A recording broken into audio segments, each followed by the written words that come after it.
I was born in the province called Ghazni, which is located in the central east of Afghanistan. And we had our own farming land, and also we had a small chemist shop. So my brother used to be a nurse. In 2010, I was in Pakistan, so I lived in Pakistan for a couple of months because life was really not safe in Afghanistan, so I had to flee my country, and my family decided me to go overseas somewhere which is safe. So my uncle arranged people smugglers. The journey from Jakarta to Christmas Island was also really dangerous. It was by myself and other Hazara people. So basically, people who were in the boat or lived together was my family.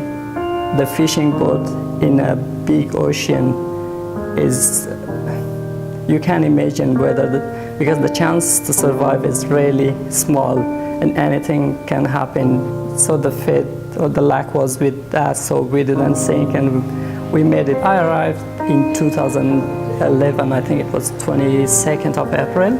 Yeah, I arrived in Christmas Island. When I arrived in Australia, I was happy and terrified as well, because I was happy that my life was not in danger anymore, but I was terrified because a lot of changes was happening in my life. Living in a peaceful country is the greatest opportunity in my life. I see a really bright future because in Australia I have a lot of opportunities, so I can go and continue my studies further, and also here I can get a job and I can settle my life here in Australia. Ali's story should be told, and when people tell the story of the person, the notion of what a refugee is changes dramatically. And when that narrative enters into the mainstream, we've got to change perspective on things. You realise that they are human beings just like you and me. They're somebody's son, somebody's daughter, somebody's mother, somebody's uncle, and they are people that have been through a hell of a time. Can you imagine what forces would operate in your life to make your family lift from where they are and try and find another home in another country, somewhere in the world?